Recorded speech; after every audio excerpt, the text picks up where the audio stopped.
almost every day is when I walk on the streets. Children pointing finger at me, saying, "See how you are walking. Walk very well."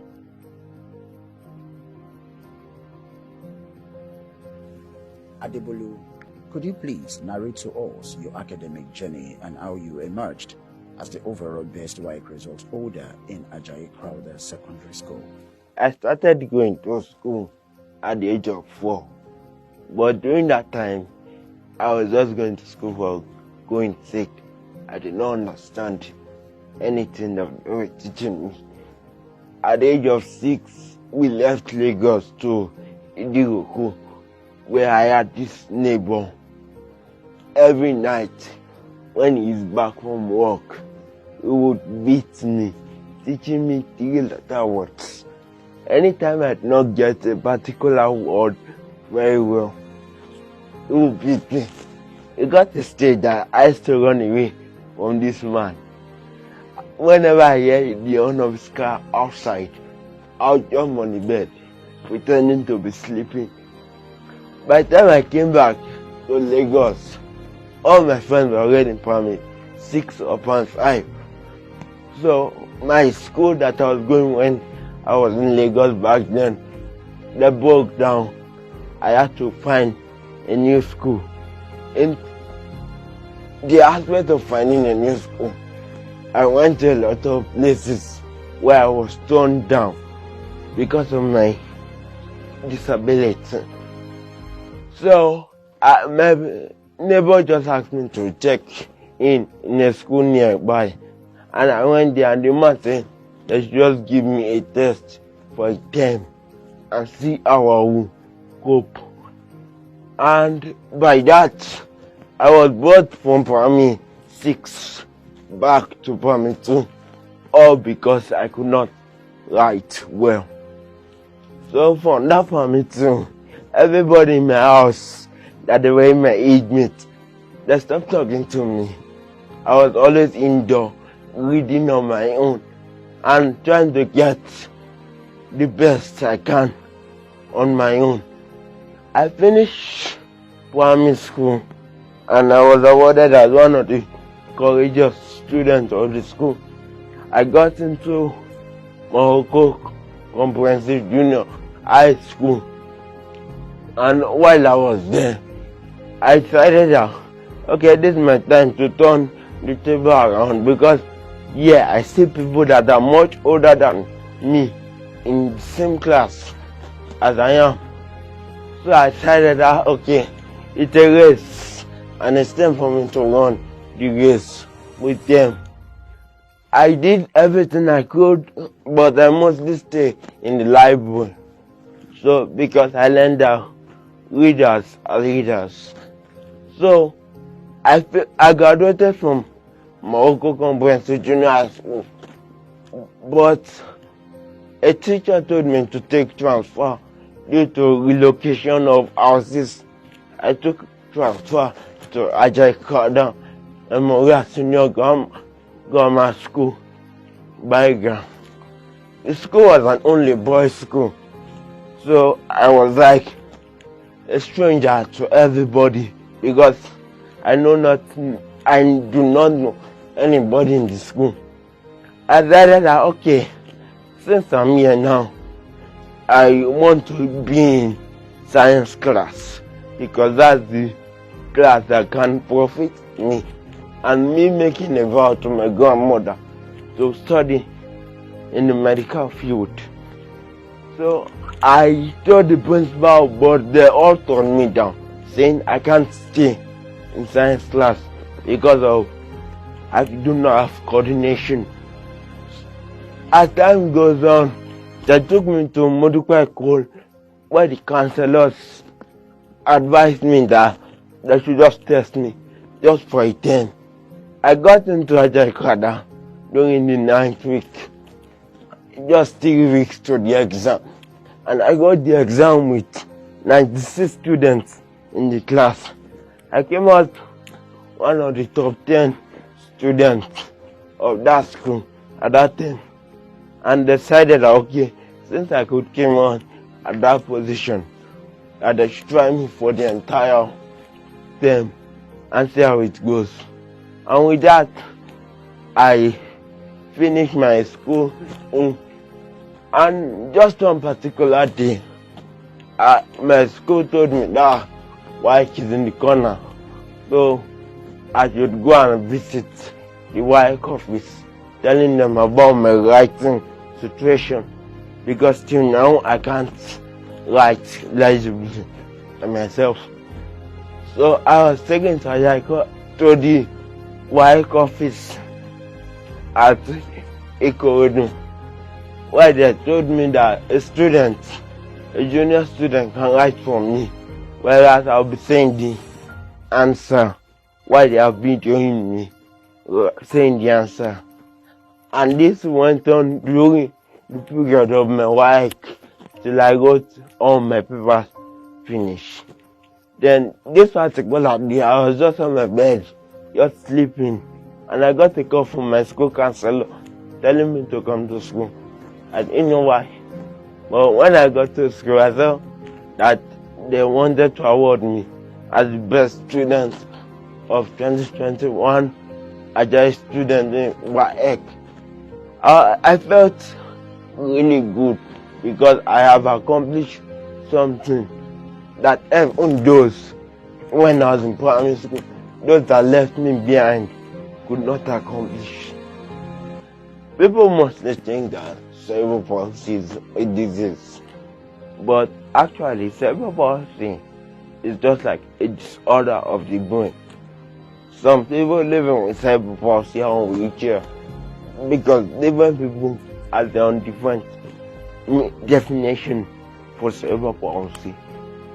But for me, cerebral palsy is a limitation to my movements and a limitation to my coordinations, because in my special ability, like I still call it, limits me from writing.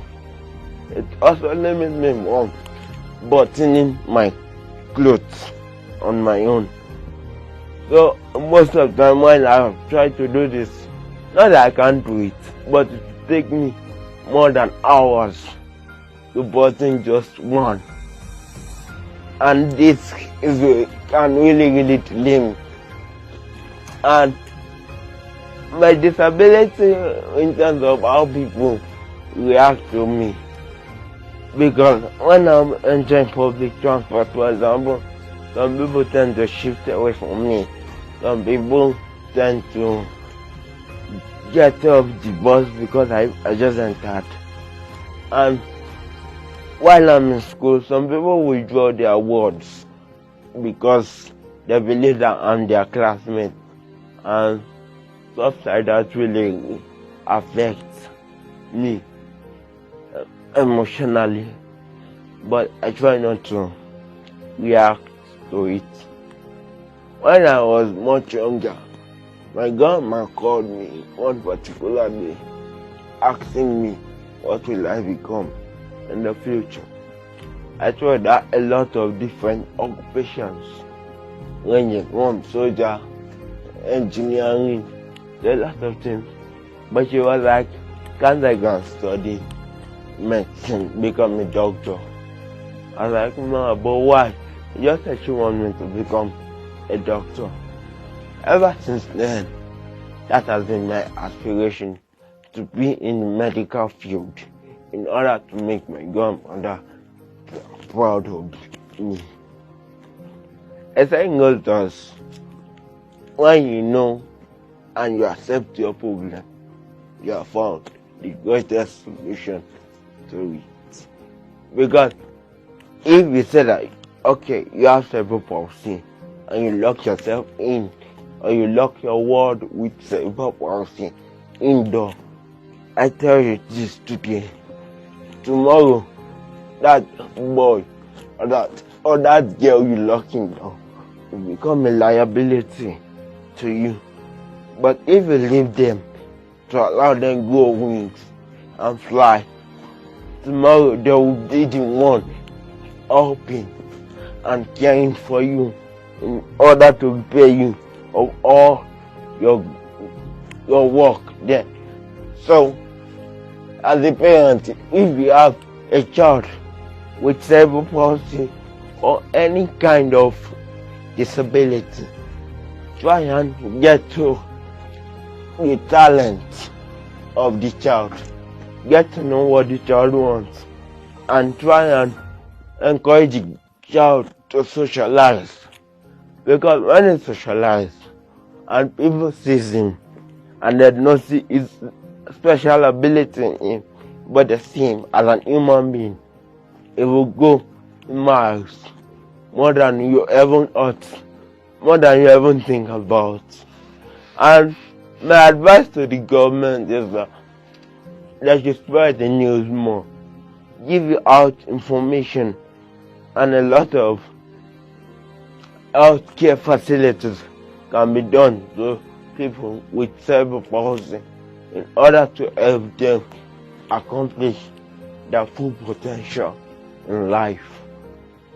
One of the most unpleasant experiences I ever had was when I was in GS1. That day we were having literally a debate section on the assembly. They just called us out and we're all outside. So they were like, we should go back to this class and bring out our chairs so we can just sit down on the assembly instead of standing. And I turned back saying that I should go and get my chair. All your students just rush on me, stepping me on the floor. I actually had the taste of sand that day. All my white screen uniform, they turned into brown. A lot of people stepped on my head that day.